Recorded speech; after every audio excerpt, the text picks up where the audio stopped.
Last 1 week నుంచి నాకు ఫ్రీక్వెంట్‌గా కాల్స్ వస్తున్నాయండి. బేబీ మూవ్ అవ్వట్లేదు మేడం. ప్రాబ్లమాటిక్‌గా ఉంది అని చెప్పి.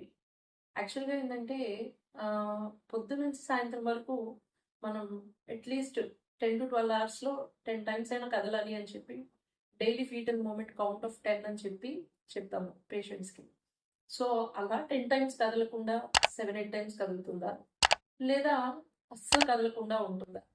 అనేది గమనించాలి.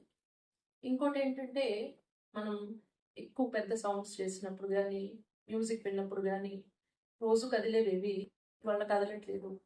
అబ్నార్మల్‌గా అనిపిస్తుందా మీకు? అనుకుంటే, ఇది తప్పకుండా మీరు అలార్మింగ్ సైన్. ఇక్కడ మనకి ఫ్రీక్వెంట్‌గా నైన్త్ మంత్ వచ్చిన తర్వాత ఏమవుతుందంటే, ఉమ్మనీరు తక్కువ అవ్వడం వల్ల కూడా కొన్నిసార్లు మూమెంట్స్ తెలియకుండా ఉంటాయి. మీకలా ఏమైనా మూమెంట్స్ తెలియట్లేదు అంటే ప్రికాషనరీగా ముందు వేడి వేడిగా ఏమైనా తాగడమో, తినడమో ఏమైనా చేయండి.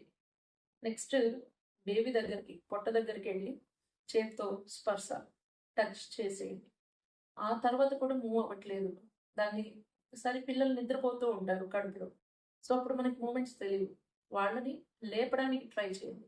స్పర్శతో గానీ, లేదా గట్టిగా సౌండ్ చేసి గానీ.